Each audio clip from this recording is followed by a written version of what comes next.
1, 2, check, check, Chuffy, 1, 2. 1, 2, check, check. I'll let this little video, this little doggy play for a little bit while we just let things warm up. This is me reacting to Shuantree. Shuantree, S-H-U and T-R-E-E. They're dog groomers from South Korea, and pop their little videos on the internet. They pop their little videos on the internet, Rodney. This one's in chuffing 4K, for Christ's sake. It's a little doggin. It's a little doggin. He's going to have his little hair done. Might be a boy, might be a girl, I don't know. I can't tell, can't see down there. It's a little doggin. It's a little puppin. Looks like a little, it looks like my little Marlow when he was a little puppin. That's what he looked like. He grew a bit bigger though. He's grown a bit bigger now. Starting with the feet. They always start with the feet. 1, 2, check, Chuffy, 1, 2. Can I be heard? Talking and starting with the feet. Starting with the feet. Yeah, I can be heard. That's working. That's rolling. We're in full controlling. It's Wednesday. I'm pretty sure it's Wednesday anyway. Let me check. It's Wednesday. And we're doing words on stream, of course. Look at that little puppet having his little hair washed. Having his little hair washed. Oh, we're doing words on stream. Stream is healthy, so we're rolling. Just going to let it roll for a little bit. And we'll let the room build up. We did really well last week. We got all the way to level 10 on words on stream. So we gave the money to charity. So we're at £10 kitty today. Oh, look at his little tummy, having his little tummy washed. And his little hair done. Having his little head done. Oh. Their dogs look a lot smaller when they're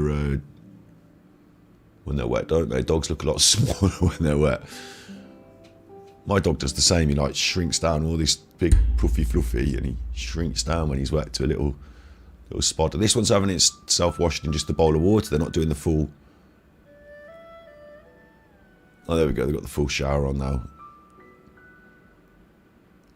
It's only a little dog, and you don't have to use much soap. Fits in the one hand. It's only a little dog, and it's only a little dog. And while we're watching that and we're warming up, going to do words on stream today. Words on stream. While we're warming up and we're doing that, let me just check everything's working. I appear to be live. Yep. I can be heard. Yep. I got my chat. I can see that. My kilobytes look a little bit up and down. That's sometimes they do that. Look at him all fluff bombed. Look at him all fluff bombed. Look at that. Fluffin. A fluffin. My dog is out for a day out today with his mommy, but that's a little fluffin. I need to get doing this. I need to get cutting dog hair. If only my dog would stay so still. I wonder how they get the dog to stay so still. How do they get it to stay so still? Looks like he's falling asleep. They always look like they're going to fall asleep. My dog doesn't enjoy it. He doesn't want to fall asleep. He wants to run away. But they managed to get the dogs to stand so... Look at little face. A little face. We had a good old stream last night. I'll tell you, let me tell you about that while we're doing this as well. We had a good old stream last night. I had to write a song. What do you mean you had to write a song? Hello, Lindsay. Comment ça va? Oui, ça va bien. Et tu? That's how long it takes to forget French. You don't forget it. You don't. Learned that when I was like 14. Oh oui, comment ça va? Très bien. Et tu? Which means and you. Comment ça va? Hi, how are you? Yeah, je suis bien. Comment ça va? Eh, ça va. Like, yeah, I'm fine. A little face.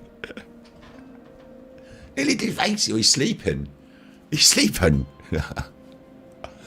On noble jamais. All right, well that's getting a bit beyond me now. I don't know about on noble jamais. Don't know what that means. Look, and there his mommy comes. Look, they always do this bit where they go back to their owners, and they're waiting in the little. Oh, he's got a little handbag he goes around in. Oh, look, get in the little handbag, you chuffer. I wouldn't have my dog in a little bag like that, but they do, don't they? They do. I let my little doggy walk around. That's an advert. We don't need to see that. Thank you. We don't need to see that. Put another doggy on for you. It's officially, I'm reacting, so you can't have copyright on the doggies. Sorry, Shuantree. You can't have copyright. I'm reacting. I'm making a face. I'm doing the noises. It's reactions as we warm up. There's two doggins, and this company, they run this dog grooming service, and obviously people drop them off in the morning and then come back and pick them up later, don't they? And so these little doggins are here getting dropped off. This one's, like, they potter around in this little playroom. Look at it go! That definitely needs a haircut though, look.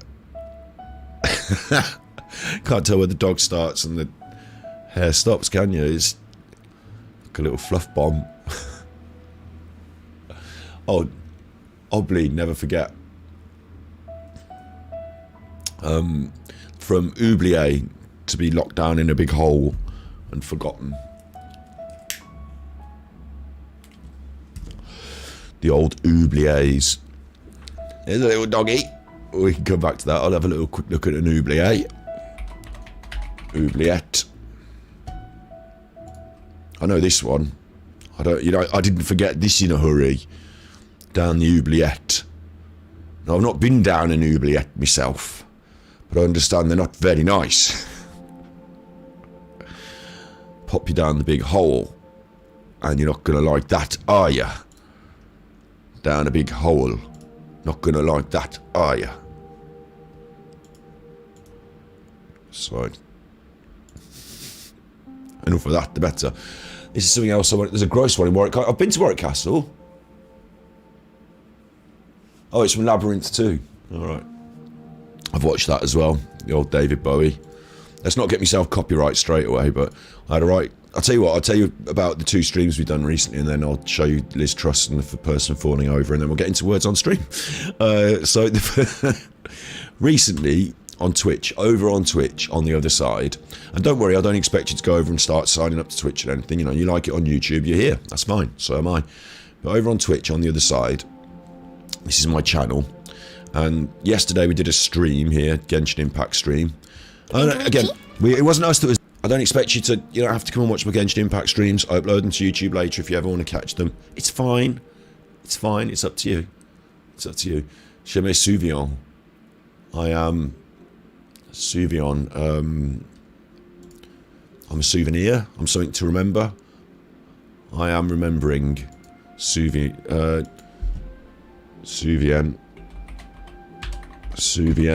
I remember words souviens.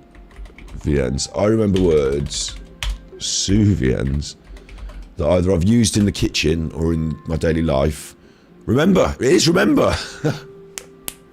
Or I have to just try and make them up in my brain. But oh, it's the motto of Quebec. It means I remember. Je me souviens. Je me souviens. And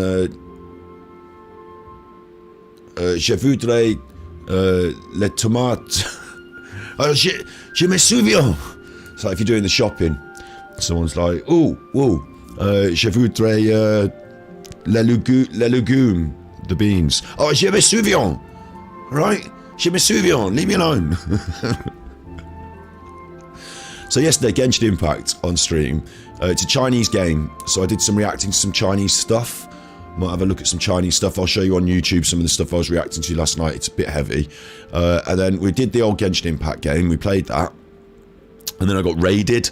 Not in a bad way, but in a good way. Where somebody that has a stream comes and watches my stream with all the people that are streaming, that are watching their stream. So I've got to say thank you to Lady Dwayne. I said it at the time, but they came in and watched my stream with the people from their stream. So we had a few, you know, bonus influx of viewers. So that was cool. And I've forgotten what I was going to say about it as well. Oh yeah, that was it. So that was cool, and we had a bunch of viewers, and that was interesting, right? So that happened over. Oh, my kilobytes are failing me now. They're coming back. They're coming back. So if you get a stuttery stream, it might be because the kilobytes are a bit up and down. They've been doing it over the last couple of days. I'm gonna have to ring Virgin Media again because it's not good enough. I mean, they're back up to green now, but my internet service just occasionally knocks out and then comes back. Like, just because I'm monitoring it, I can see it and it gets on my brain. You were born in Singapore. I don't know any Chinese, so... so that was one thing I wanted to say thank you, and we had a good stream. And the other thing was that on this channel, on YouTube, my channel, Ganji Kid, our channel. Yesterday with chemtrails, or the day before, it's one day ago, we did chemtrails, What's the Truth, featuring BBC Reality, one day ago. And that video has been banned in 16 countries. Can you believe it? Banned in 16 countries. Le fromage vieux moldement. The cheese, it looks mouldy. Où sont les... Where's the toilet?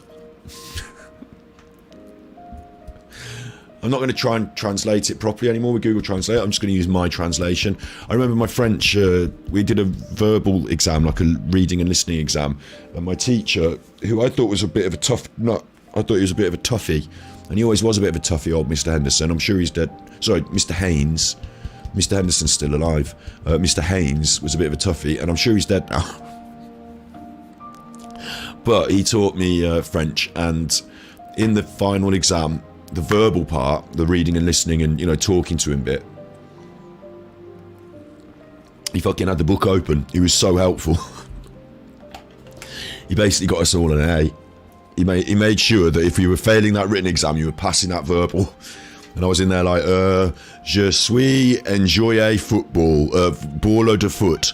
And he was like, I think that might be right. Let me just check in the book. And I was like, oh, right, yeah, je suis de football. Like, yeah, I'll get it. Like, it was really good. It was one of my best favourite experiences of school, because he was a right tough chuffer, and I was surprised that he helped us out. He was a right tough chuffer. So, right, before we get going any further, we've got to see this and talk about this as well, and then we'll get into the words. This is last night's debate. So this was presented on Brass Eye Television. Do you know what Brass Eye is? I have to laugh. I do have to laugh, because otherwise I'd cry. Brass Eye. This will get us copyright. Let's just do it. I think every animal has as much right to decent treatment as we do. Yeah. You're wrong, and you're a grotesquely ugly freak. Local press caught whiff of a weird one when the vandal shot his paint straight at the cow in the form of words like twat, and later fucknut and arse candle. I told you it'd get us banned off. This is the news. 12 years. Do you know him? Have you seen him? Please call. Yes, we must catch that man. He really is a shit. He never left because he kept failing release tests. Like hundreds of others, he remained in chokey, even though the offences were small and twatty. But it's this best of Brass Eye is not giving me a good example of what he actually is. Episode 2, alright, so from the start you'll see the introduction. That's all I want, is the intro, really. I mean, you know what Brass Eye is, don't you? You know what Brass Eye is, do you? Where is it? 20 seconds now and it's not started. Oh, they've cut off the intro sequence, because obviously it's come up as copyright. I just want the intro sequence. They've cut it off. Science, it says, just straight in. I don't want that. I want the intro sequence, you chuffers. Science. That's the same one. Go on with my intro sequence for Brass Eye, please. Animals. Yeah, no, this will have it. This will have it. There we are. Oh, no. No. Okay. Well, maybe I'm thinking of the day today.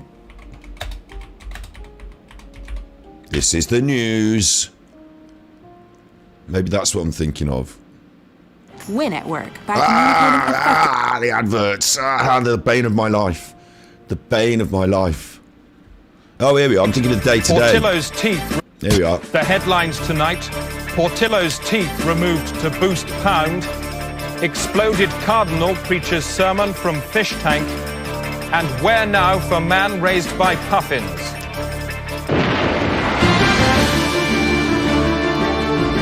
This is the news. This is the news. Da-da-da-da. Da-da-da-da.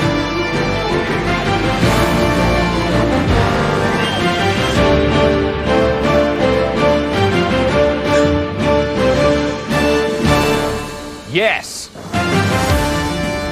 On the day-to-day tonight, woman describes her parents' kidnap hell. She told me that a very heavy officer sat on her back, others sat on her legs, She was then handcuffed and broad sellotape was taped around her ankles so that she couldn't walk. And new Welsh minister in incomprehensible energy outburst. The main benefit of our emotion is because it is competitive. It permits the production of electricity cheaper, competitive, and then enhance the competitiveness of British industry. So it's like a parody of the news, yeah? Like it's like a joke news. When Ballard reports. And they did this. That's Armando Iannucci. There's a young Mr. Armando Wendy's Iannucci. resignation. Oh my God, a young Armando Iannucci. Scotty Hottie reacts to a young Armando Iannucci. He's still young at heart. Answers at his home constituency of Tray. Reporting from Westminster, Helwyn Ballard reports. Mr Wenby's resignation could spell trouble for John Major's government. Trouble it could well do without. I'm joined now by our political correspondent, Colin Hay. Colin, a bad day for the government? What an ageing patient called Mr Major's government needed today was a shot in the arm. What it actually received was a bullet in the throat. I'm joined now by the Tory chairman for resignation issues, Mr Austin Straker. Mr Straker, a bad day for the government? The media always overblows these things, Colin. Mr Wenby's acted entirely with honour. Minister, thank you. Helwyn? Colin? Chris? Helwyn. Chris? Helwyn. So that was a young Armando Iannucci. They're taking the piss out of the news. You get it. You know, it's a bit Anchorman before Anchorman, but it's a parody of the news. Yeah, you prefer Spitting Image. It's a puppet. Brass Eye and Chris Morris. Chris Morris has done some wonderful work, and a lot of the people that worked on this went on to achieve great notoriety. Like Alan Partridge started life as a sports reporter on the Day Today. So Alan Partridge. So it did really well, really. It was a bit underrated. Flew under the... And it's a special desk of sport now as we look back on some of the sporting highlights of the last sporting season. So lie down, relax, and let the sports commence. That's Alan Partridge. That's where he got his big break.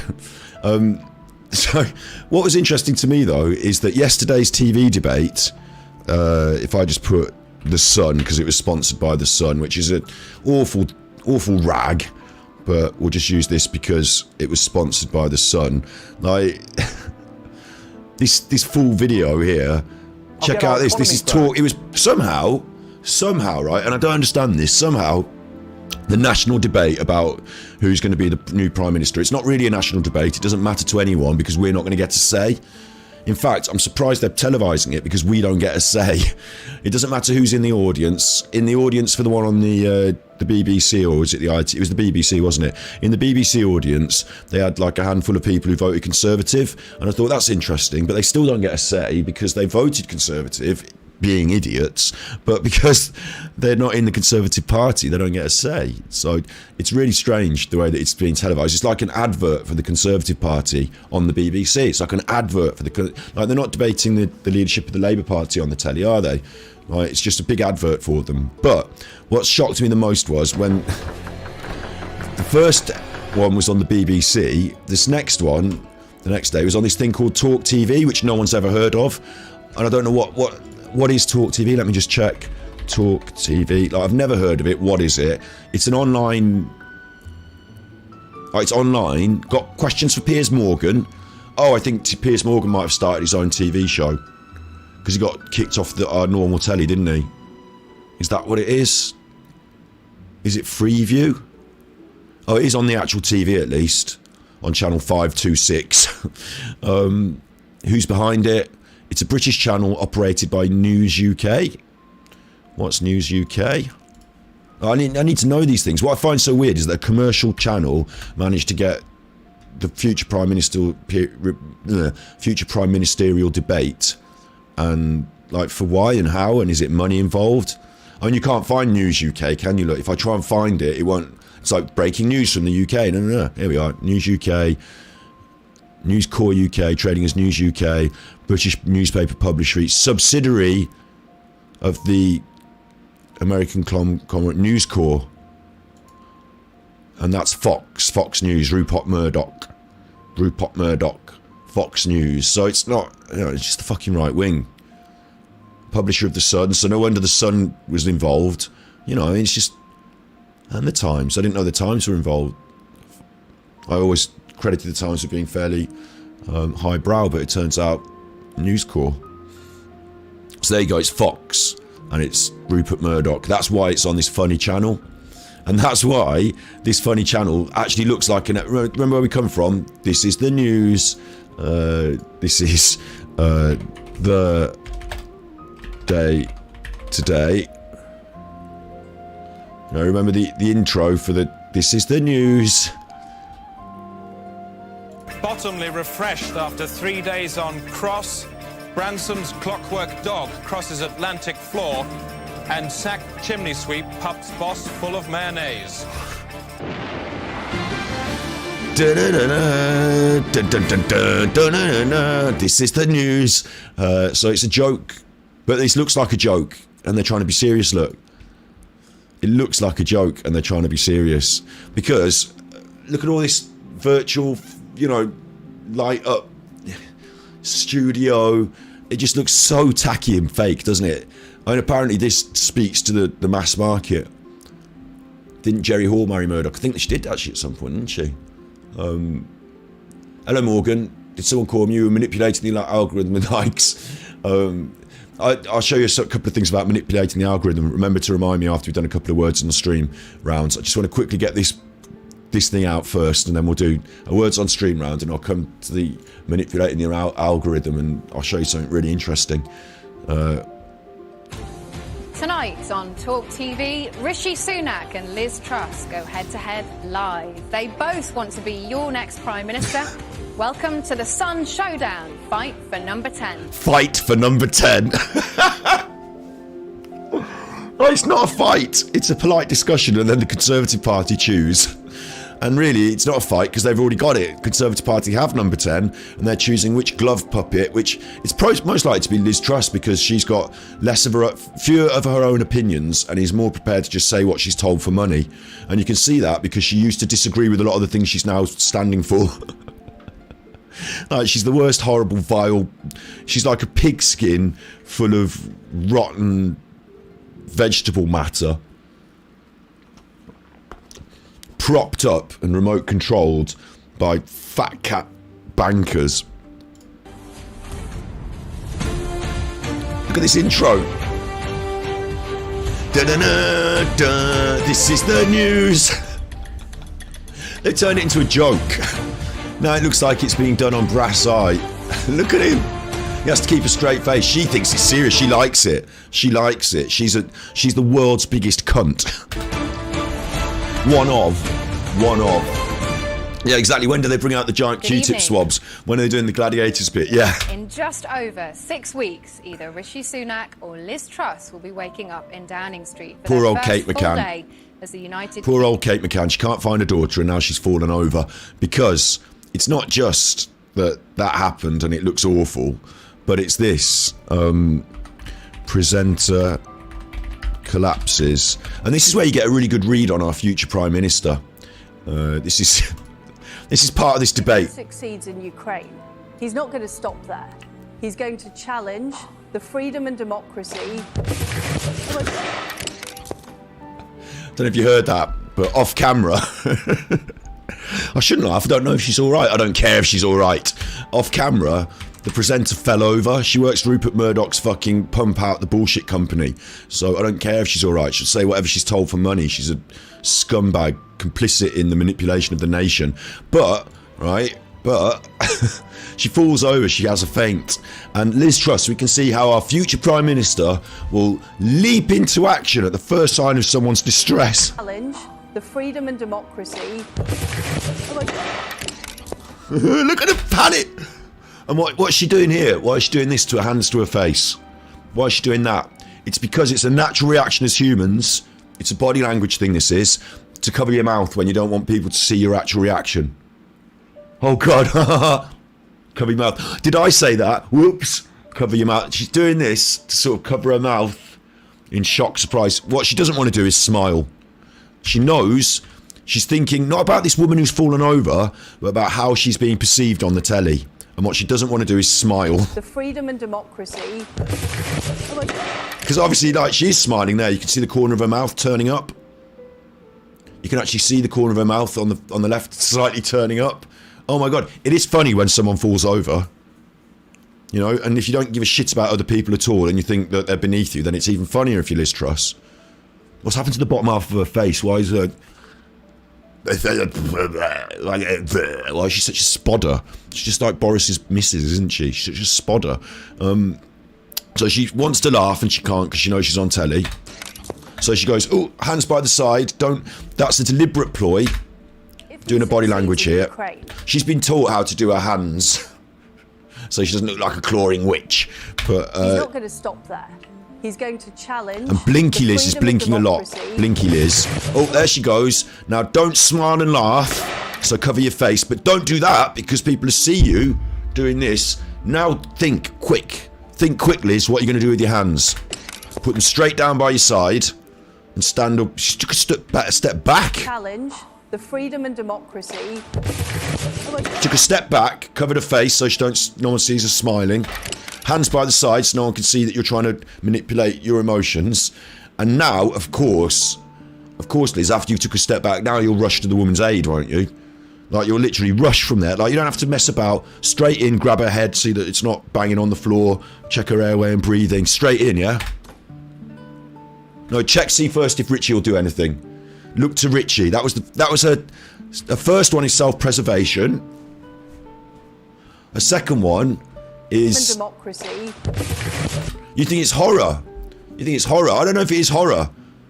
I don't think she's that worried about someone else falling over. I think the first one is what the fuck. It might be a bit horror, as in this is supposed to be my big show on the telly, my big debate, and you've fallen the fuck over. So now I'm not going to get to present my answers, but I think she's trying not to laugh. I think that face with the slight turn up at the side, like it's almost like, you know, a naughty schoolgirl. Like trying not to laugh at someone else's misfortune, shouting for it. She's trying not to laugh. And that's why she goes so stock still and doesn't know what to do. She doesn't know how to respond. Bear in mind, if you saw someone falling over, you wouldn't find it funny. You'd run straight in and help them. She doesn't do that. She hasn't done that. And then she looks to Richie Sunak. What are you doing, Richie Sunak? How am I being perceived against you? What happens next?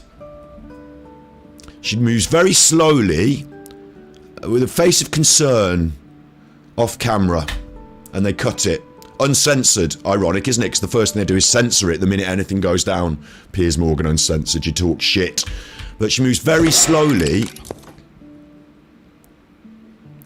Very slowly towards her with a face of concern. Because she knows she's on the telly.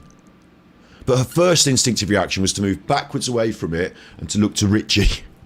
And then what she wants to do is make sure people think that she's going to help and that she's concerned. So she moves very slowly. And the reason you know this is fake is because you wouldn't move that slowly.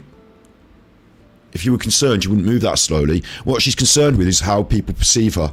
So she's moving slowly so people think she's going to go and try and help. But actually, she wants someone else to arrive there first. I don't know if you've ever seen a first aider like this that arrives very slowly. And then when they get there, someone else is already doing the job. And they go, oh, can I help? Or maybe I should call it. Maybe I'll get a glass of water. Or, I'll let you do it. Like, she's just faking it, man. She's just fake. Her real reaction came first. If he succeeds in Ukraine, he's not going to stop there. He's going to challenge the freedom and democracy. Like, trying to hide her smile, actually smiling, trying not to laugh, looking to Richie Sunak, very slowly walking over. Not really helping. Is that a face of concern or is it a face of anger? Because she's angry that this fucking stupid woman's fucked up her TV moment. That's all you're getting of that. Censor that, Piers. Censor that. Don't let anyone see them behaving. Liz Truss, man. Liz Truss used to be a Liberal Democrat, for Christ's sake. But when she realised she could never win any power whatsoever with the Liberal Democrats, she jumped ship, changed her politics, and now she disagrees with her own original self and agrees with whatever the Conservatives want her to say. Well, she was a Remainer. For the Brexit thing, she fought the Remain campaign. When she lost, she changed to Brexit. She now thinks that Brexit's a good thing.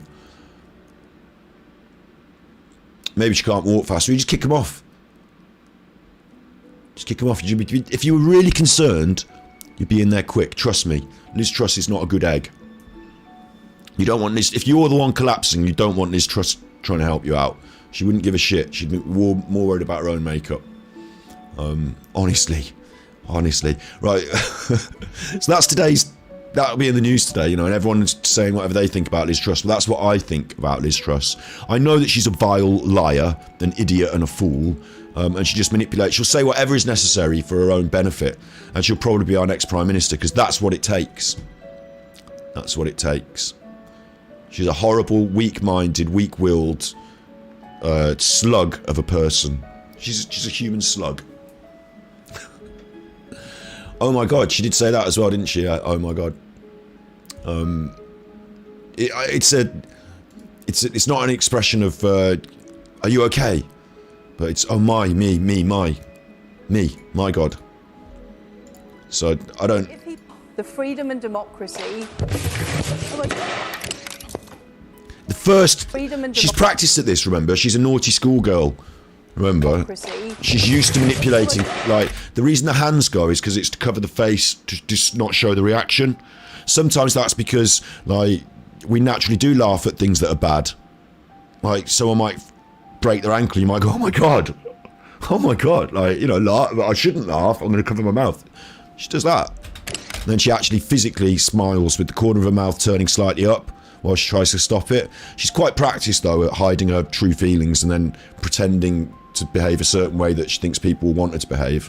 And also, it's really interesting to me that she looks like she's had her hair super done and someone's dressing her and she's got these earrings. Like, all of a sudden, she's turned, like, she's taken this upper step, like, she's spending a lot of money on her appearance because she thinks that's really important. Because it is, because it's the battle for number 10. I'll tell you what, I don't like her one bit. I'd rather have Richie, but it's like, you know, would you rather drown in the sea or fry in the frying pan? Well, I don't know, they both sound pretty bad, don't they? Liz Truss. Fake woman. Right, let's go. It's still funny though, it still counts as being funny. Let's turn on the words, Kitty. There's a tenner in it. Let's open up the words, otherwise we'll never get it. We'll never get this done. Right then, you chuffers. You ready for your words? Simple system. You type the words, we give the money to charity. 3, 2, 1. You all know what's happening. If you don't, follow this. Follow the team. Here's some letters. Hello, Greta Brooks. I think you're fairly new, aren't you? Hello, Greta Brooks. CHK. Is it chicket? Chick hen? There's words here. It's actually quite a tough one because they're all strange letters, but you said Sid. This is tough, isn't it? You type the words in chat and they'll come up on the screen, and then oh, there it is. Chicken. Right, we're away. We're off. Chicken.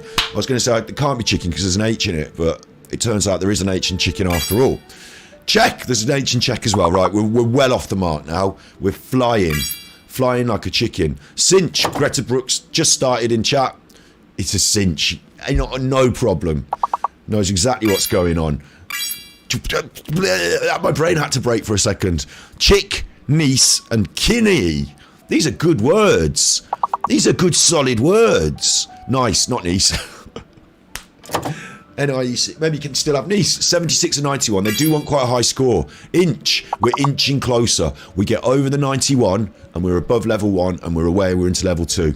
Chien. I don't think you're allowed French. I don't think you're allowed French. Check we've already had, but good word. Oh, and we're over the line. Well done, Greta. She took us over the line. New chatter, new contributor.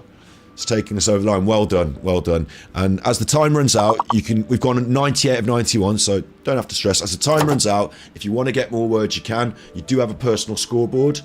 You will have a personal score. So Eisenhook, probably. This shows you how many different letter ones there are, so there's not a big full... chicken was the biggest one. Good old chicken. Me and me old chicken. I'm just realised my green screen's... You can see through my forehead. We're good to go to level 2. There's your scoreboard there. I want your chat on screen, but I also want you to see the scoreboard, so I'll just shuffle you across a little bit there, look. There's your scoreboard. So that's how it develops. In between rounds, we need to get to level 10. If we get to level 10, I'll give the money to charity. If we don't, then I'll put it back in the kitty for next week. Last week, we got to level 10, and I forgot. I should have let you carry on. Should have seen how high you can possibly go, but we got to level 10 last week, so we did the money to charity. And then this week, it's back to £10 in the kitty. So we'll switch back to the internet now. Just for a minute. There's something else I wanted to show you. It was something in chat that I said I'd bring up.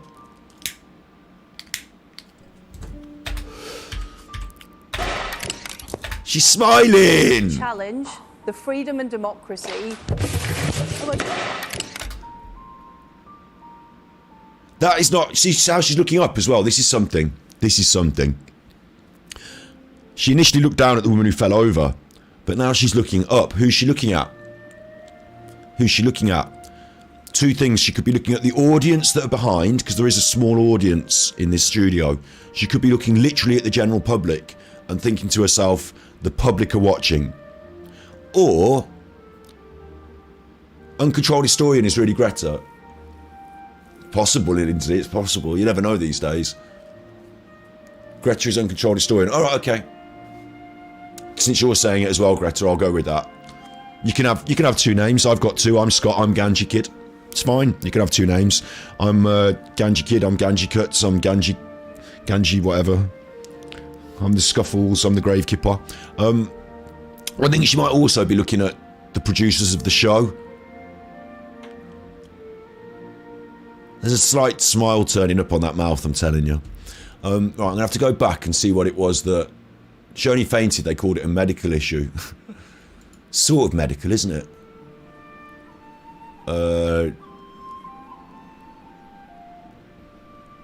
There was something I wanted to bring up. And I was like, oh yeah, I'll show you that, I'll show you that.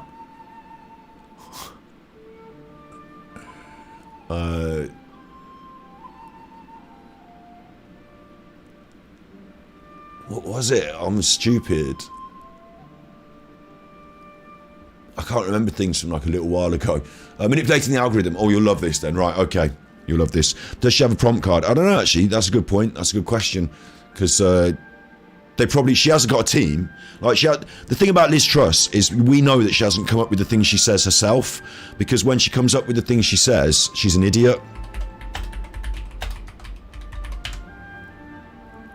She did this speech and it was like everyone took the piss. The average UK household Shut has up, you. more than... Shut up, you. She did this speech and everyone took the piss out of her. This is the past. More British food here in Britain. At the moment, we import 2/3 of all of our apples. We import 9/10 of all of our pears. We import 2/3 of our cheese. That is a disgrace. She's reading that. She didn't even write that, but she did this awful speech and everyone took the piss out of her on how bad it was. And then all of a sudden, she's improved on her speech writing now that she's in line to become PM. It's just the Conservative Party. They're doing it and she's just a glove puppet stuck on top. The thick of it... Oh, it's going to be hard to pick out this exact thing. It's a personal issue. Is it this one? Oh, I won't be able to find it, and I probably shouldn't because you'll get copyrights all over the show. But in the thick of it, they have a leadership race. The thick of it is a British fly-on-the-wall sort of comedy about politics. This one's particularly sitcom. It's a funny sitcom. So that made me laugh though, because Blinky Ben, as he's known in the sitcom, Blinky Ben, and then Liz Truss was doing the same blinking. Liz Truss. I wonder if you get blinking. No, you won't. Liz Truss debate BBC. When she was on the BBC debate just the other day, she was doing all the same blinking. Yes, I am. Yep, absolutely so. He has put in new at her low-tax blink. investment zones with simplified planning so we could get on with building and we could get on with those new projects. And the reason she's keep blinking so corporations much is because, unlike the other speech where she was just reading it off a thing, she's having to use her brain here, and she's not that good at using her brain on the fly.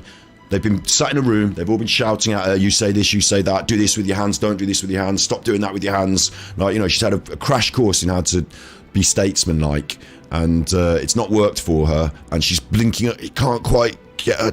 Planning so we could get on with building and we could get on with those new projects. So she's a nightmare, she's a problem. So I wanted to show that quickly, and close some of these windows, Talk TV, what a load of shit, eh? What a load of shit. And I wanted to show you about the algorithm.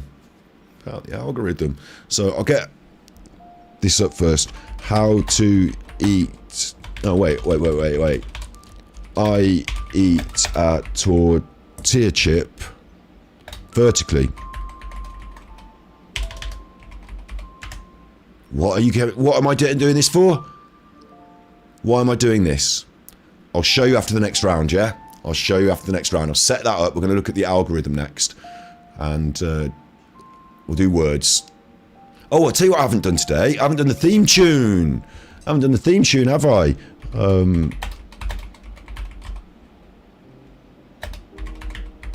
So I'll just set that up. Just open this. Just do this. There's the words. Ready? Words on stream. Words on stream. Words on stream. There we go. Nearly forgot that. Okay, next round. Are you ready? Get your fingers ready, because the poor children of the the poor children of the world need your words via your fingers. 3, 2, 1. Let's go. This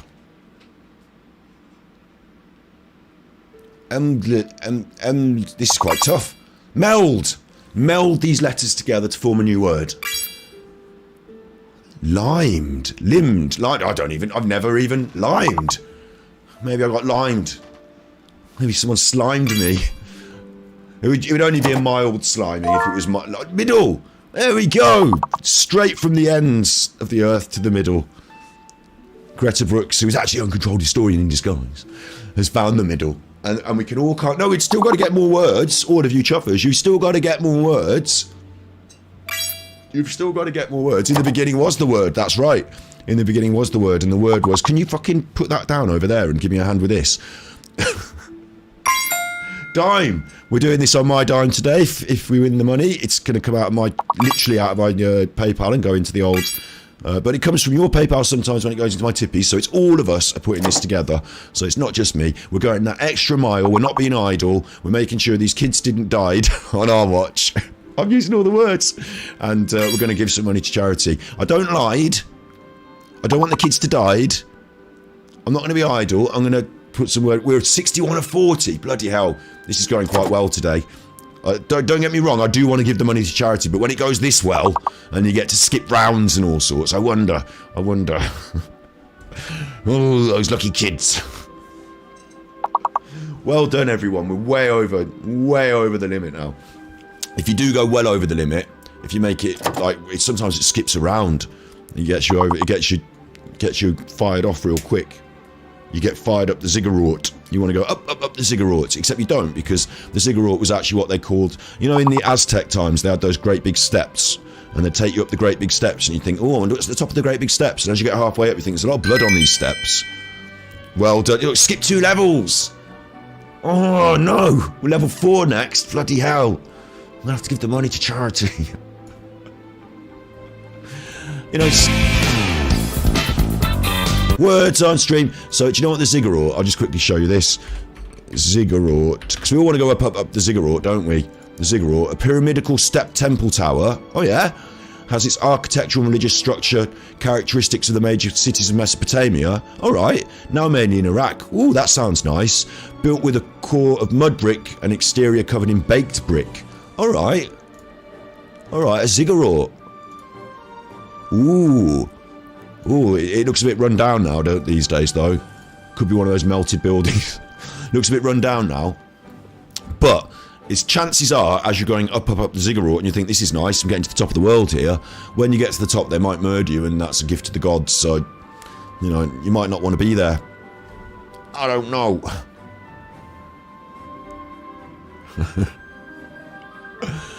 Hello, Snips. You got 0 points. It's a team game, so you get to claim the team points. You get to claim the team points. Right, a little bit about the algorithm for us all. A little bit about the algorithm. This is Daps.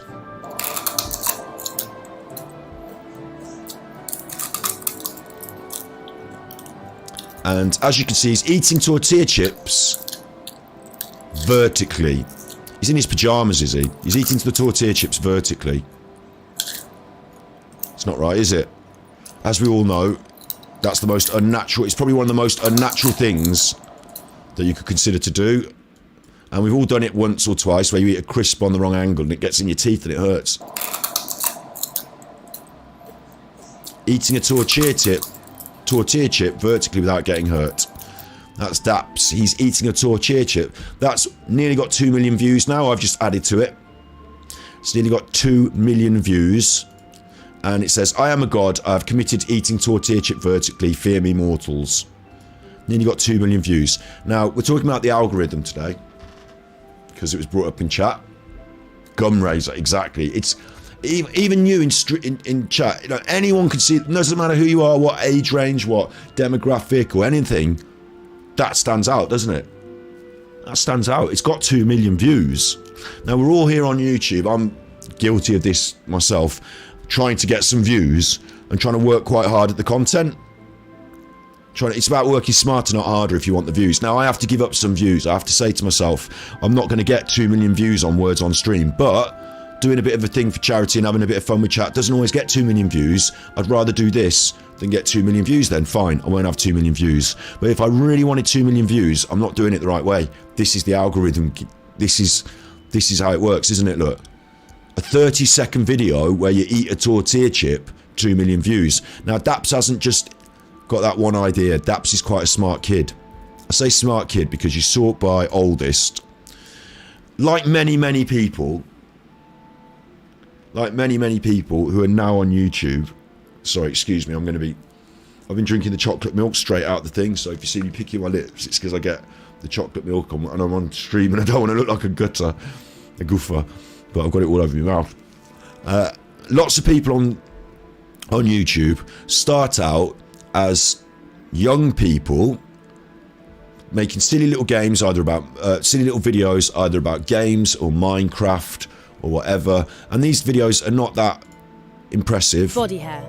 Whatever you choose. Sorry for the adverts. This video will have got a lot of views now because Daps became popular, but initially, you know, this wouldn't have been a very popular video. And of course, this is double monetized, isn't it, Daps? Well done. But it's just like a little thing of a thing. Like, nothing happening here. So, you know, if you were a kid, you might know what's going on. At the time, you know, what this is. I don't even know what it is. Some sort of kids thing, isn't it?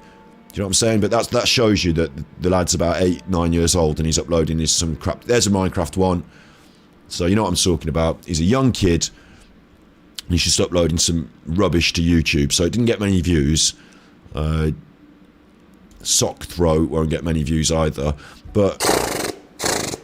Ah! The enemies are overpowering! Ah, I missed. You know, it's just some kids messing around, isn't it? So that's not going to get loads of views. But what you got to remember, you posted a video 2 days ago, 12k views, did 0 work, not monetized. Wow, well done. Well done. We'll have to see what your videos. I didn't know you made video Snips. No, it's interesting. We'll have to have a look. This lad is... you have to link it me in the Discord. This lad is, or maybe you already have, and you don't make anything, alright? Link it me in the Discord, but obviously I don't look at the Discord enough, so anyway, the point is, this lad, right, I think marshmallow stuffing would have been his first popular video, or I don't know which one his first popular... Hey guys, the Puma here, and I have some marshmallow It's possible this marshmallow stuffing was like pedos were interested in this, yeah? So it's possible that's why that got popular.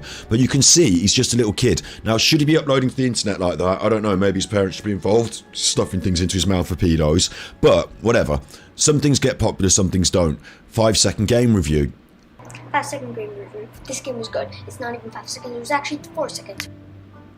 I remember there was a little phase in ASMR when it took off and became popular amongst the masses, where the shortest ever ASMR video was like a thing, and everyone was trying to post the shortest video. And I thought, what are they doing? Like, ASMR is supposed to be long, and they're just having a joke. They're just kids. And I'm like, oh, okay, they're just kids having a joke. But the joke gets millions of views. Why? Because there's loads of kids. Like, YouTube is populated by these sort of young people watching each other's stuff, making memes, having a laugh. Yeah? It's populated by a wide demographic, but this makes up a large portion of its demographic. They watch people like PewDiePie or whoever, you know, they grow up with some... When you're in middle school or little school, you're in there for about, you know, a few years, and you connect with someone on YouTube and that becomes your person for those years, and then you grow out of school and you grow out of them maybe, or maybe you don't, maybe they grow and change and you carry on. So it's interesting, right? Daps, because he understands what people of his age are into, because he's into it.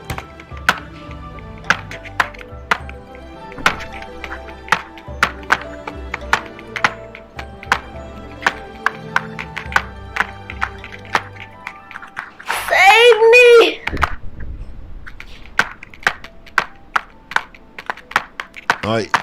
His rubbish gets millions of views. So obviously there's a lot of rubbish, but it gets better for Daps. It gets better. He actually realises, and like, this isn't that long ago, shorts, 3 years ago, is it? I don't know how he got to make shorts, or maybe they're now shorts, but they weren't back then. Like, it's all just childish nonsense, but it does get a lot of views. He realises how to sort of game the algorithm, so to speak. How to game the algorithm. And he does. He starts gaming the algorithm in some ways. A lot of these are just memes, but we're going to check back in with him after the next round, and I'll show you how he's started to game the algorithm. Okay? So we'll do our next round of words on stream, and I'll show you how this lad becomes the most intelligent, smartest. And I'll tell you what, he's currently influencing the top line of YouTube. So we'll see that in a second. We're going to do another one of words on stream. You posted some panel footage from Comic-Con. Yeah, do you know what? Actually, that's funny as well. That's how a lot of us get started on YouTube. Is you get some sort of video that you happen to take and you want to put it somewhere, and YouTube's the place you put it. So you dump it up there, and then I'll quickly show you this actually as well. That a lot of us do this on YouTube, and like that was what happened on our Ganji Kid channel, on this stream channel that you're watching now, on my channel, right? Videos, sort by most popular. The Rolling Stones play a Beatles song at Anfield. I just popped that up because I thought you might want to watch it. Everyone here, you know, we went to see the Rolling Stones and I took a little video on my phone and it's crap. That's got 13,000 views. All the stuff I work really hard on, all the stuff we're doing today, all the important stuff. Hundreds of views, important to me, feel like we're getting somewhere. 1,000, 10,000, 13,000 still going up on the Rolling Stones. Oh, they are the Rolling Stones, and it is, but do you know what I mean? Yeah, like,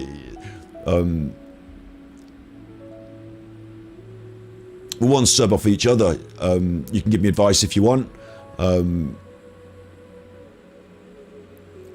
Use YouTube to put up doggy videos for your sister, yeah. You can give me advice if you want, but I do have another channel that's got like 15,000 subs. It had 20,000. I stopped posting really.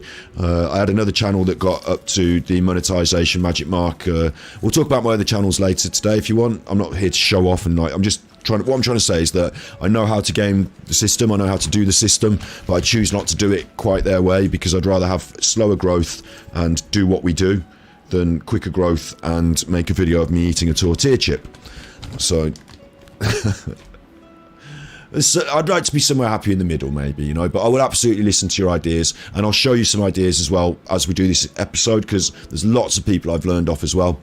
So before we do that though, let's go to words on stream, and we're going to do another round, and you're going to get through this round like a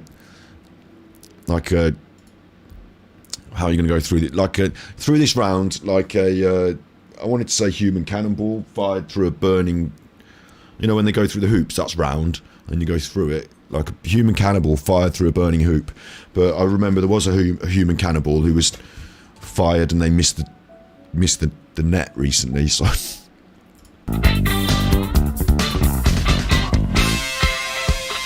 words on stream. Words on stream. Words on stream. Words on stream. Oh yeah. The classic. The classic. Level 4. You ready? Hot knife through butter. That's right. Here we go. Like a hot knife with cannabis on it that you press down and then breathe it through butter. Iwaguten. Iwaguten. Eintwug. Waiting. How do they do it? How do you always get the big one? Waiting. Wait. If you can wait and not be tired by waiting. If you can think and not make thoughts your aim. Twig. I like a nice twig. I do. I like a nice twig. I pick up sticks when I'm in the forests. Wings. Wings of a dove. Oh, oh, for the wings of a dove. If you're Wayne, I don't know how to do Wayne in a pun. I don't know what he means. Wax and Wayne, like the moon, maybe. Mark Twain. I know more about that. He wrote a book or two. Twang. And we are, well, Gnaw. I love the word gnaw because it's got the gut at the front. And when I was a kid, I used to think it was gnaw. And I used to, because I read the Beano, I'll tell you about that in a minute. It'll only confuse you. We're over the level. Anyway, I can confuse you all you like. We're well over the level. Well done, team. I read the Beano and Dennis the Menace and Nasher. And Nasher was Gutner, Asher, her error. And because I read it, and I say read it, I didn't read it out. I just read it to myself. I read the Beano. And I never knew that Nasher, anti, it counts as its own word. I never knew that it was not Ganasha until I was reading the Beano with one of my friends, and I said, and then Ganasha says, and they said, who's Ganasha? I was like, Ganasha, mate. I'm like, it's Nasha, isn't it? And I was like, what do you mean Nasha? So it's a silent G. What? Fancy confusing us in the Beano all these years.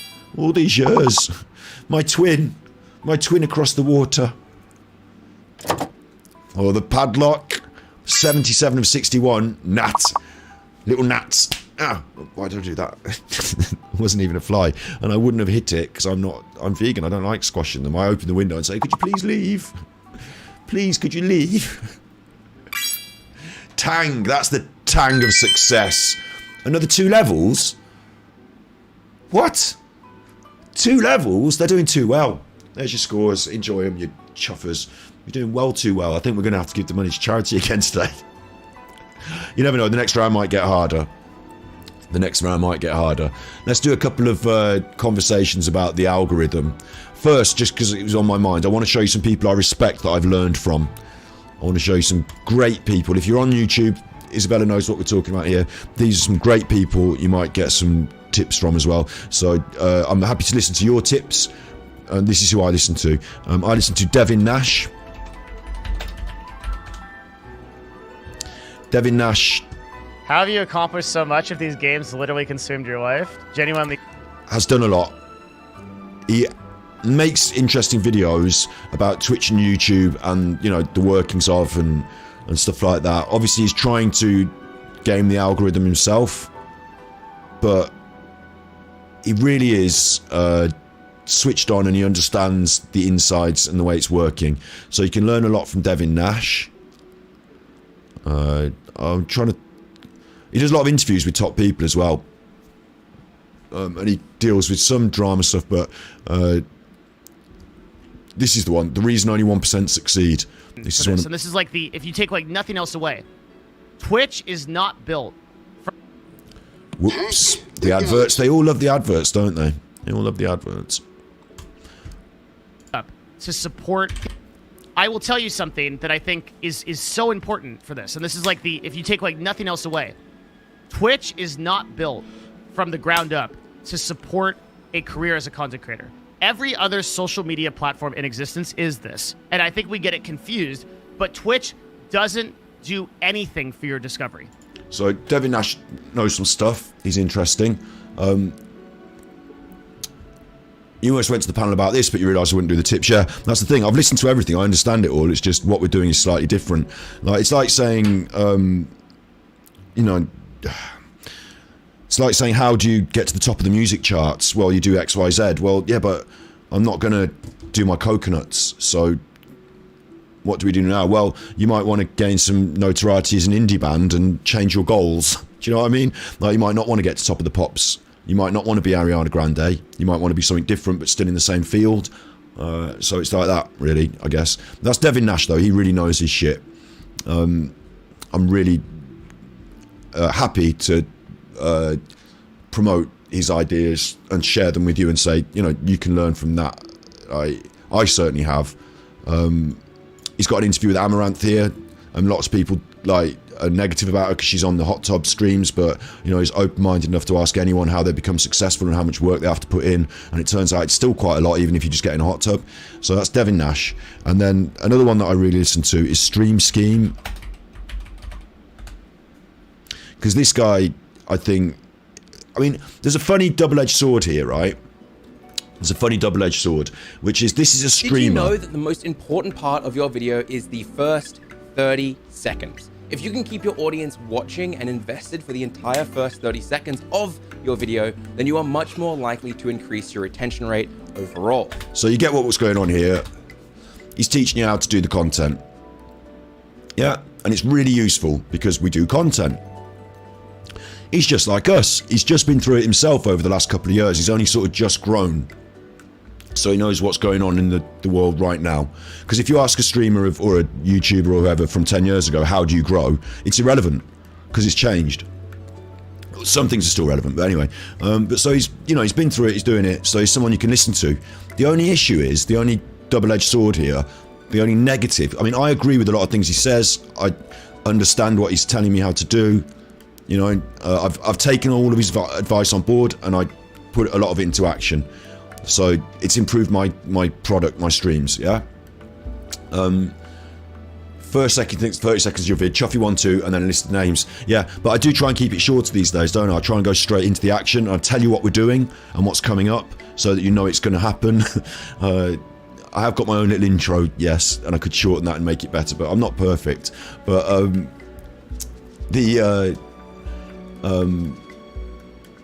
you're a writer. The first sentence is so important. The last thing you tweak, yeah. Important, yeah, important. I need to pay more attention. But anyway, so this guy's good. Yeah, this guy offers good tips. The only thing I would say, though, the negative, like the double-edged sword here, what you have to consider is that they're a streamer and they're doing today what I'm doing on their stream. They're talking, they're playing games, whatever. But all of this stuff, all of these videos are about how to stream. Now, there's a big market in how to become popular, how to get rich, how to do X, Y, Z. And the people that you want to follow are the ones that are already successful, that know how to do it.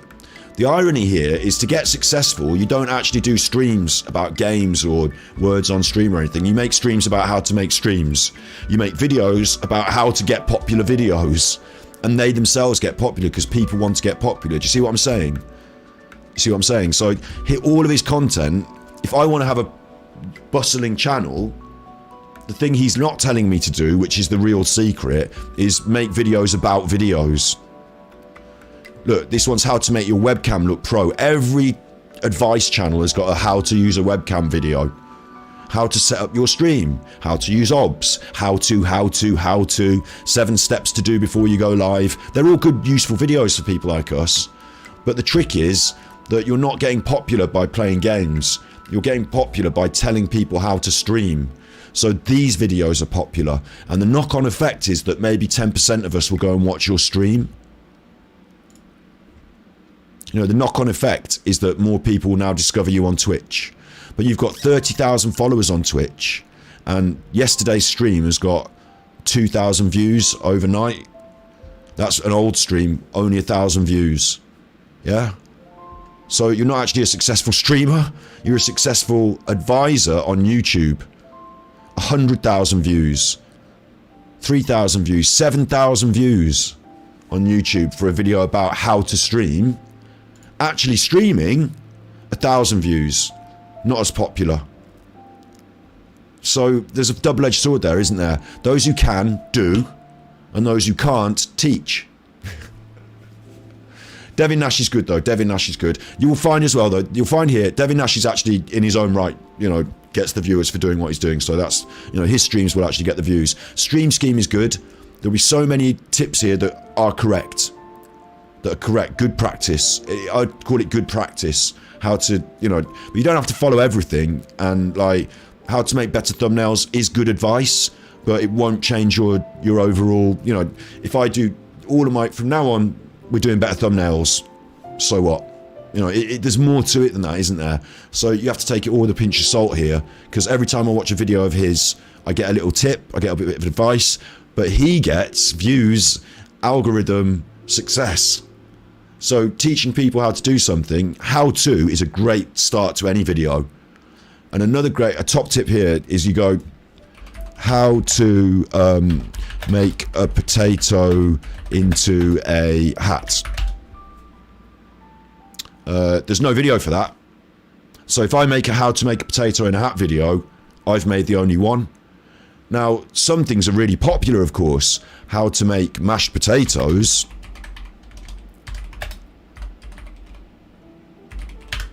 How to do that. There's fucking loads of them. It's really popular. So you might think that's a better video to make because more people are going to watch that because everyone wants to know about that. But they're not going to watch your videos. They're going to watch the ones that come to the top. The 10 million views ones that are already there. So it's a saturated market. Even though it's a popular market with a lot of, like, it's a wide market, a lot of people in it, it's saturated. If you can find a niche, how to, and nobody else is doing it, or one person's doing it, and it doesn't have to be massive popular, just because it's global, this goes around the world. You just need maybe, you know, for our growth, for our levels, hundreds, thousands of people. So if you can find something that's how to, that not many people are doing, and this is a great one that people do off Amazon, is they just go on Amazon and, you know, buy the most recent products and put them on the internet, unboxing, reviews, whatever. If you're in a niche, and I'm looking on Amazon and I'm like, oh, I want to know if this is any good. You know, I want to see if anyone's bought this thing. So I type it in and the video comes up. That being in a little niche, even though it might not seem that popular, how to make a potato hat. If there's at least 1,000 people out there looking for potato hats, you're the one. And that can help as well. But cannibal cookery. Cannibal cookery, yeah. I'm sure that's pretty niche. Carve out your own groove in your own niche, but it's interesting, isn't it, as a concept? It's interesting as a concept. So there's a few people who make tips and things that I've learned from. This is DAPS again, going back to that. Right? Going back to that. We're building up to this potato chip, and he's discovering some things are getting a few views. Chewing ice. Bearing in mind, this is all just for his mates, for a bit of laugh, isn't it? It's not for views, it's just messing about.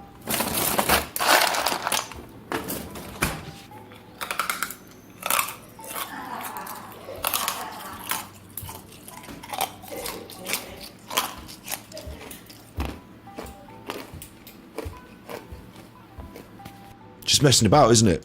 Probably just really for his mates and his own sense of humour, and it picks up on YouTube for a couple of reasons. The 5-second game review, you know, something short, a bit of a meme, a bit of a joke, reflexes, catching a fly, eating some ice, little memes, picking up, getting some views, doing strange things. Being a bit of an animal eating the ice, right? I want to show you something, how it changes, how it goes from that to like what's really popular. And it doesn't happen very, like, because he grows up. This is important to note as well, sort by oldest. He started 6 years ago. So 6 years ago, he's literally a little kid. And as he grows up and matures slightly, the content doesn't mature dramatically, but he's growing with YouTube, isn't he? You know, 6 years ago, if you started on YouTube, it's probably a good time to start. It's what we call new YouTube, really, because there was already people he was looking up to. But I want to find something popular from a little bit of a while ago. And obviously, once he's become popular, all things become and continue to be popular. So it's harder to find something older on this list.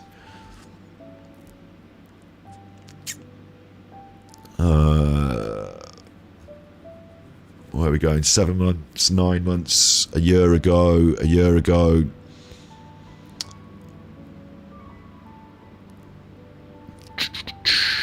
A year ago. So it's about a year ago it all kicked off, isn't it? 6 years ago, okay? That was what we were looking at. That's where we're looking at. Okay, so around here, a year ago his dentists hate ice, chewing ice. Then he's doing this rice stuff. Milk before cereal, that's a good example.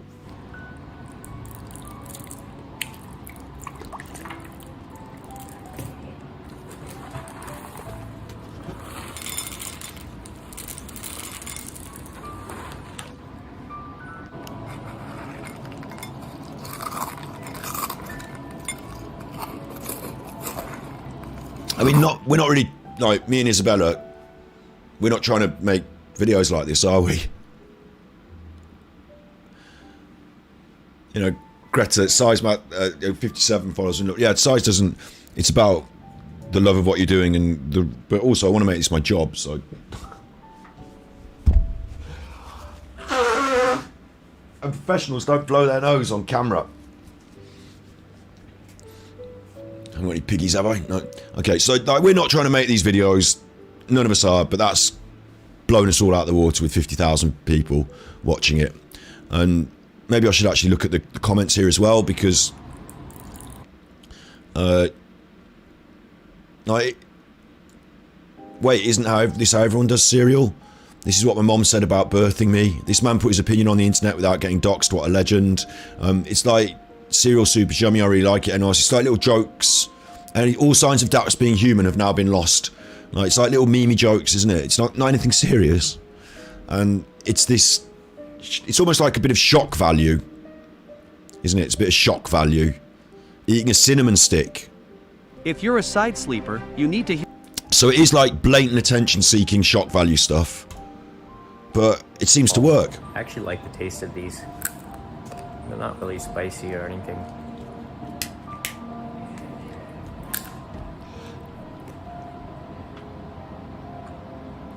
Okay, maybe they're a little spicy. I think there's something weird about this as well, is that you have to build up some kind of anomie. I think that's the right word.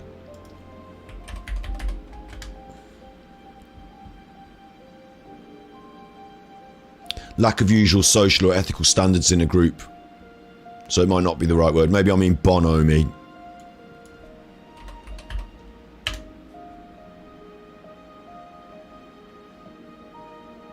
No.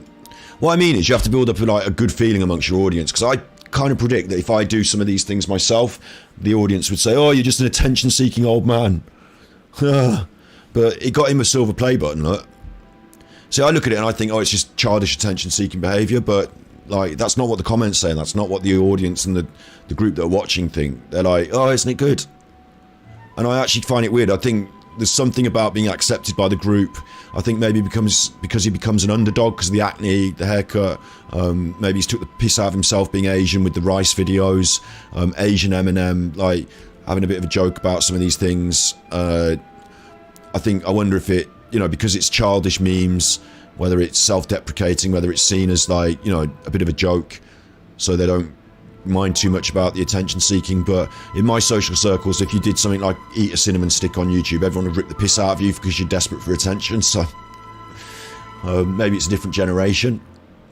But interesting that this thing can lead to this huge, when I say huge, I mean silver play button, full thing, like, you know, we're talking huge YouTube, like full proper YouTube success that we're all after. Am I after? I mean, like, I'm after some modicum of YouTube success, but you know what I mean? Like, algorithm, surfing, success. And it gets worse and it gets better and different. It gets more. So I'll show you more in a minute after the next round. But it's an interesting story, isn't it? Daps' story. He's only young. And he's actually going to be showing us some You're noticing the self-deprecation or cute self-promotion is kind of like, watch me humiliate myself, Tom Greenstick. Maybe a bit of that, yeah. Maybe a bit of that. Maybe there is some of that in it.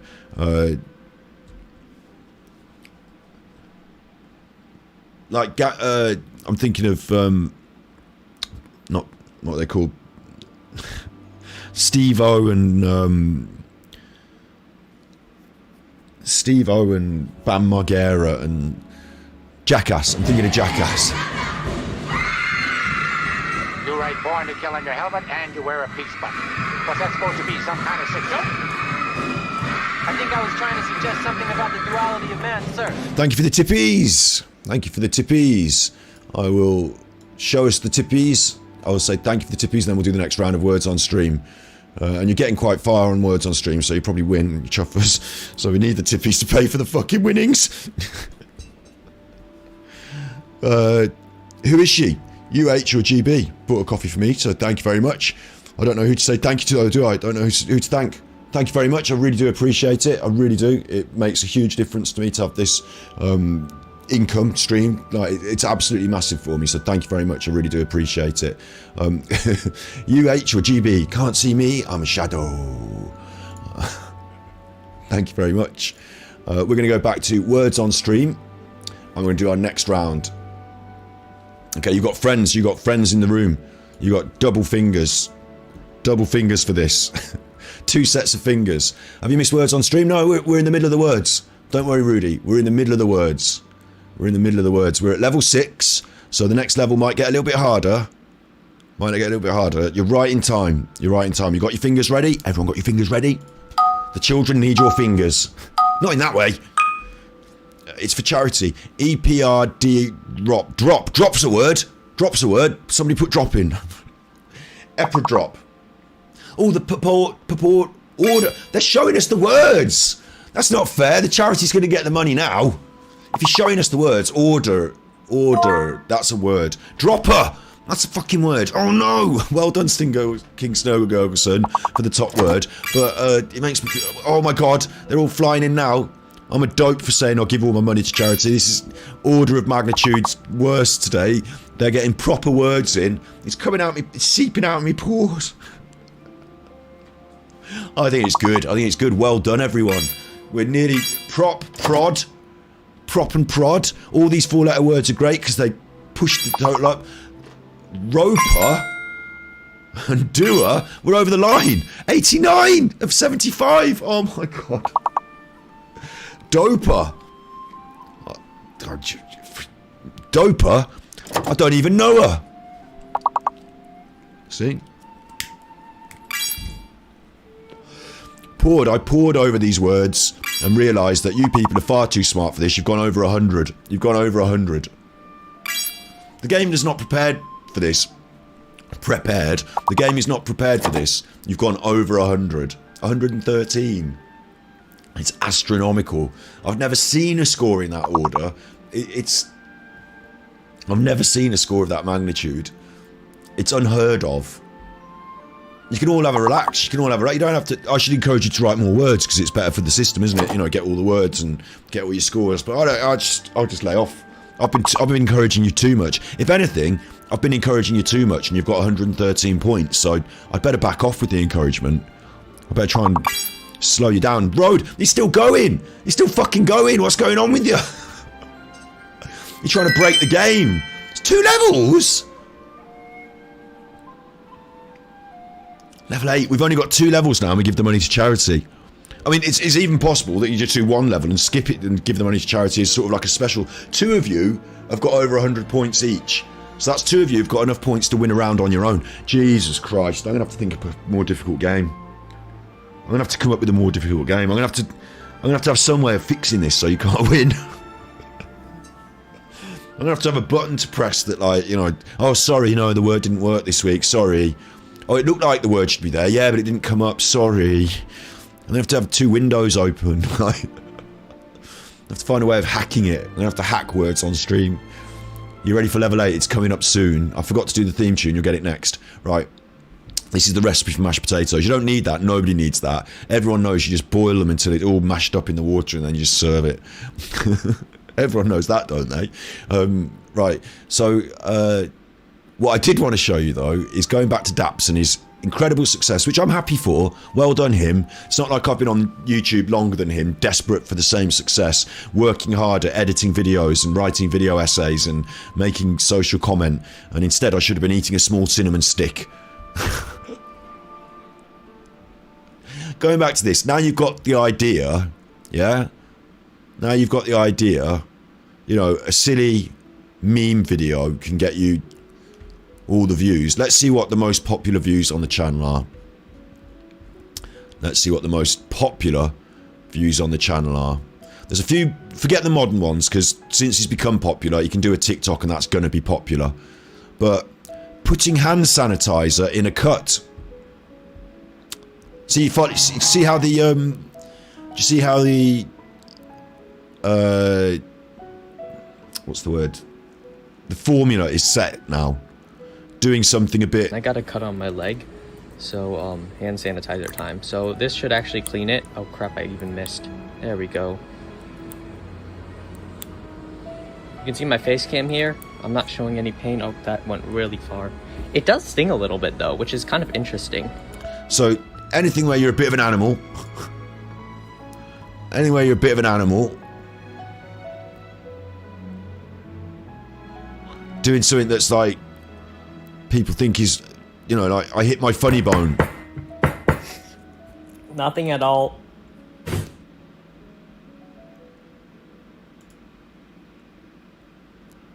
Destroying a Nokia 3310, as we all know, it's impossible.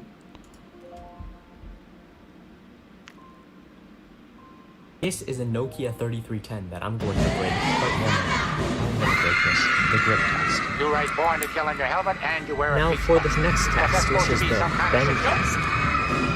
I think I was trying to suggest something about the duality of man, sir. Oh shit! This is that's a good point, actually. Right, this is a good point. Well done, Isabella. Thank you for my one thing at a time, my brain. Right, thank you for my tippies. I really do appreciate it. I don't just say it every time like that. I wave my arms because I mean it. Pennies for the kiddies. This is for the people who can't eat and are going to get to eat on our behalf. So thank you. Thank you. Assuming we get through the next couple of rounds, which I fucking think we will do looking at this team today. Thank you. I do appreciate it. It's going in the kitty. It's going in the kitty. Isabella's lives, I want to see him drop acid. Yeah. At his age, this is the difference between him and me, is at his age, I wasn't messing about on YouTube trying to make videos like this. I was dropping acid. So there's the difference, you know. Maybe I should have been trying to destroy a phone in my teeth. 3, 2, 1.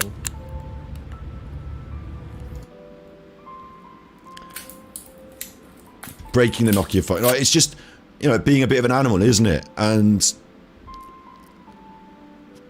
where's the Kit Kat one, you chuffer? Where's the Kit Kat one? I'm surprised the Kit Kat one's not the most popular. How is this not the most popular? Hang on. Search Kit Kat. Yeah, eating a Kit Kat without regard for normality. I think this was the one that actually broke him, you know, over the line. It's 7 seconds long. The beauty of this is people will watch that twice. What actually happened? I will watch that twice just to confirm. He didn't. You thought he was going to eat the Kit Kat and, like, you know, just bite it without breaking it. Everyone snaps the Kit Kat, but no, he just bit into it with the wrapper and all. Oh, ha ha ha! Little joke, little meme joke. Ha ha ha! I'll watch that again. So your average viewer probably watches this 3 times. Plus, it's a little meme joke, so they send it to their friends. It got 70,000 views. I don't know why the comments are turned off, but it got 70,000 views, and it's about doing something. Like, the vertical ones are good, vertically, you know, eating a tortilla. We're going back to the start, remember, 2 years ago, 1.9 million views. 2 years ago, 1.9 million views.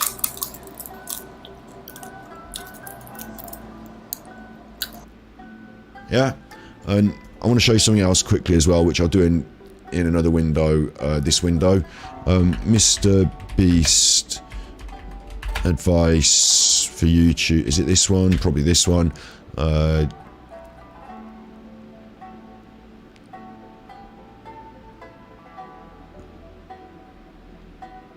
There's quite a lot of videos of Mr. Beast saying these things, but I want it in short. I think this is the best one, this short, possibly. When filming, though, I like to try to just put it... I feel like a lot of creators have a mindset of like, how can I get the most views with the least amount of time? And I'm not saying that's wrong, you know, because obviously I have not... That's not what it... It's from this interview which he made for YouTube Creator Studio, Creator Insider. What's up, creators? Welcome back to Creator Insider. I think you were going to lead off the video, but I don't care. Watch to the end, and I'm going to teach you how to pull lots of views. I mean, that's a great intro, isn't it? Watch to the end. I'm going to tell you this. It's all in there. He knows how to do it. It's about gaming the algorithm. And the one tip that really stood out to me on this... Uploading to YouTube. Oh, we got to do the boring stuff first? Yeah. Okay, well, I started in... right there is, should, you know, be at least slightly sufficient. A long time to develop. So what was it that you, when you were coaching some... I'm sure comments, like, stuff like that. But at the end of the day, they want you to click, watch the video. This is it. Shit. I think YouTube wants. Like, this is one of the most successful people on YouTube of the last, 5-10 years, generation. One of the most successful people on YouTube. And I'll quickly show you that to evidence it. I mean, I don't watch his stuff, Mr. Beast. It's not really for my demographic, I don't think. But we are currently surrounded by countless sharks. Maybe even 1,000. I don't think it's that many. And in this backpack is 100 grand. And if you retrieve that $100,000 in cash, I'll give it to your #1 fan. So he's got all the production values now. Didn't start out like that. He's nearly up to 100 million subscribers, and everything he does is pointed at more viewers, more subscribers, more clicks. His videos.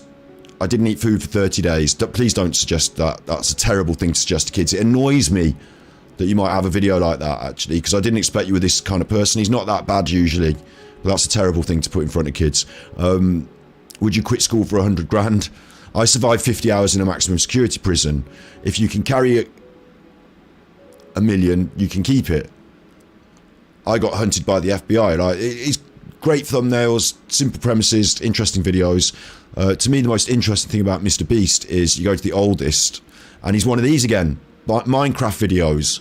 He started out as like a 9-year-old dropping his little Minecraft videos like that other lad. It's this new generation of YouTubers who grew up watching YouTube, playing Minecraft. Interesting, isn't it? These would never have got any views. It's only got views now because the dude got loads of views long run, you know? But at some point, this changes, and he decides to become like a popular, he decides to do it properly, and he decides to start doing things that will get more views. How much money does this YouTuber make? How much money does this YouTuber make? Gets the views. These thumbnails are brilliant. These early thumbnails. They're not clever. They just attract your attention. About PewDiePie. What's happening on this channel, making YouTube a priority. 5 steps to becoming successful on YouTube. First breakout video, telling how people how to do it. Like, there's a change here, isn't there? There's a change. And a lot of it is about gaming this algorithm. I'm not going to go too deep onto Mr. Beast because, like, he's his own story and we've just done one story of somebody else. But, it's all happening here. It's all happening here. Some of the things that he does that really make a difference was when he started doing these, like, what I would call challenges of attrition. Like, he watched the same video like 100,000 times, or he counted to 200,000 on his stream, or at this point he's still a little younger lad, and he decides to make it his career, and so he goes like sort of all out, and he actually gets there. I think it's really impressive. So bearing in mind he's done it, he's been there and done it. Yeah, and he's changed. This is it. I counted to 100,000, 26 million views. Bearing in mind he's been there and done it, his content has changed over the years because it has to. But the first thing he did was he got millions of people watching him, and I do think it helps that he's in that same generation as them. He's their peers. They are his peers. So I think if I did some of these things, it might not be seen in the same light, but. I might be wrong, but loads of adverts we just have to sit through for a second. How about a DIY amputation channel? This original video is 40 hours long, but Adobe caps at 24 hours. I've never done a video that broke Adobe, so some parts are sped up. This is the most I've ever tortured myself. And he sits on stream live. 68, 39, 69. 39, 70, 39, 71, 39, 72, 39, 73, 39, 74, 39, 75, 39, 76, 39, 77, 39, 78, 39, 79. And he counts all the numbers. And it's just a challenge of attrition, isn't it? 44,268, 44,269, 44,270, 44,271, 44,272, 44,273. Like we're thinking about making content. We're doing it today. I'm doing it right now. I'm making content with some value, where you can find some interest, learn something, do some good for the world with words on stream. This guy counted to 100,000 and he got 25 million views. He didn't stop there though, did he? He didn't stop there. But, you know, he knows what he's doing. He knows what he's doing. It's actually a lot smarter than you think it looks. And, you know, the top end of this game is $500,000 Squid Game in real life, 50 hours in solitary confinement. It's like you're making a TV show now. He's up to TV show, you know, production values. He's got a team of people with cameras. He's got a team of producers, ideas. They're all run by him. You know, he's made it. Well done. And he hasn't stopped at, like, he's now not counting, like, XY, you know, he's not counted to 1,000. This is a great example of a video. I put 1 million Orbeez in my friend's backyard. This is 50,000 Orbeez. This is 200,000. This is 400,000. How many Orbeez is that? That's 1 million Orbeez. Yes, that is 1 million Orbeez. And it's only 1% of our Orbeez. That's a weird flex. But okay. There's 100 million Orbeez. 1 million Orbeez in every box, and we have 100 boxes. Bear in mind that first 30 seconds thing, what you're seeing now is exactly what you need to see. You're not like, oh, hi, it's so-and-so, and I'm doing this today, and I might be doing that, and here's a picture of my dog, and now let's do this. It's, here are the Orbeez. Here are 1 million of them. We are putting them in the backyard. It's got music, it's hyped up, it's got editing. You know, it's almost a bit like a TV show now for kids. So now that we've proven we have 100 million Orbeez, we're gonna fill this pool and this entire backyard with them.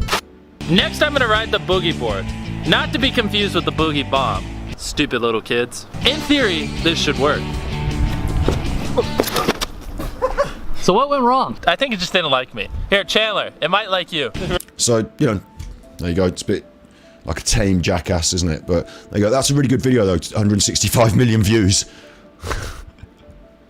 Mr. Beast. What I wanted to point out here, we'll go to words in a second. We're having an interesting chat. I hope you find this interesting. This is his advice.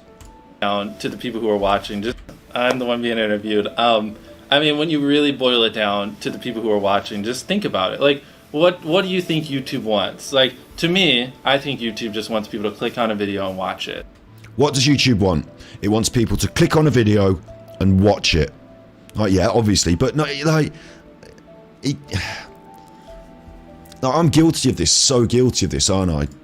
You know, YouTube wants people to click on a video and watch it. Well, how many people are going to click on my videos and watch them? Like, compare that to 1 million Orbeez in a back garden. I know it's a bit facile, his content, and I know that you might say, oh, I'm not that interested, but how many people in the world are going to click on my little face with Zen Cohen's The Unsolvable Mysteries of Life Solved Mental Health Monday compared to 1 million Orbeez in a backyard? Do you know what I mean? The Orbeez in the pool is so good. I'm sick. I want to swim naked in it. Yeah, like, you know, it just draws you in. It just draws you in. It's got, I think it's even more clever than they realise. I think it's got tactile, like you said, you want to swim in it. Like, it's something we might not do ourselves. It's a little bit extreme and out of the ordinary. Even if when he was counting to 100,000, you're like, he's doing what? I'm not going to watch the whole video, but I'll skim through that and see this. What's he doing? Bloody hell. Like, it's a little bit extreme and out of the ordinary, and it grabs your attention, and it has a sort of human sensory quality to it as well, doesn't it? It has a sort of, like eating that tortilla chip. Like, we can all understand it very easily, and it's just like, hang on, I'm not going to do that. That's a bit on the edge, but it's not so on the edge that you're fucking disgusting. Disgusting! Like, you know, but it's a bit of fun. It's a meme. I think the Orbeez thing's a bit irresponsible as well, because I think that's plastic rubbish, isn't it, that doesn't get recycled, that goes in the ocean. But, like, you know, I have to put that aside and just accept that that's one of the most popular videos on YouTube ever. So, like, YouTube just wants people to click on a video and watch it. Now, we're doing content, so maybe we're not doing what he's doing. He's doing what YouTube wants. Maybe there's a difference. We always thought it was meaningful content with, I believe, and Devin Nash will tell you, and that Stream Scheme guy will tell you, that if you can create value in your content, people will want to watch it. And that's intangible, and it's wide-ranging. If you can occupy a niche, then you can gather more momentum, because, you know, you are a bigger fish in a smaller pond, and offering that value, people will come to you. But if you can create value in your content, I believe in that. I think we create value and we offer it out there, and, you know, people find value in it. But he's saying if YouTube don't care about how valuable or important or, you know, life-changing or interesting, it just, people want you to click on the video. So are they going to click yes or no? And in front of your video, there'll be other videos like the Orbeez that they're more likely to click. Whichever one gets the click is the better video. That's the first thing, right? The next thing. Right. I mean, that's how they get their ad revenue. That's how they keep, viewers happy and stuff like that. I mean, I'm sure comments like stuff like that. But at the end of the day, they want you to click, watch a video, click, watch a video, and just do that as long as possible. So to me, what's important is click-through rate, getting people to click on your video. Click-through rate, getting people to click on your video. So at first, what is in your video is irrelevant, because if they're not clicking it, they're not seeing it. So at first, it's click-through rate. It's about making that good thumbnail, having that good set of words. They call that a package these days. So it's not just your thumbnail is good, but it's how your words underneath relate to your thumbnail. Quite often asking the audience a question. I'm saying words on stream. What it should say is, can you win charity money? Or can you win the money? And you're in now because you're like, me? Money? Yeah, and then the picture should be like, the money should be the main thing of this whole words on stream thing, shouldn't it? The money, and like me holding the money, and like, you know, someone grabbing for it, or so, I don't know, something that grabs your attention. I'm not an expert on these thumbnails. I think you have to have a human face in as well, because humans like looking at other humans' faces. But, you know, grabbing for this money, then the words need to relate. It creates a whole package. You know those things, if we go and look at the news, Liverpool Echo will do. They'll have it. Let's just look at the Liverpool Echo. Random. More options, reject all. Maybe that will spoil it if I reject all. But down here, like, they'll have some things that they want you to click on. So some of these will be ads. You know, when you get these crappy ads at the bottom of the, you know, and you're like, oh, really? Like Kate Garraway in survival mode as she faces Derek Draper nightmare. Like, tutoring scheme is special opportunity for pupils. Is your child eligible? You know, you've seen those things like, people don't realise this thing can change your life. You know, those funny, like, this is all adverts for their articles, but you get these adverts that are like, click now. They don't, doctors don't want you to know this secret. You know, those sort of things. Doctors don't want you to know this secret that can change your life. Click now. And you get them at the bottom of these. Why are there none of them here? The Liverpool Echo is one of these newspapers, isn't it? Don't know why I'm not getting it. Maybe if I just click on anything. More options. Maybe it's because I reject all. Maybe it's because I reject all.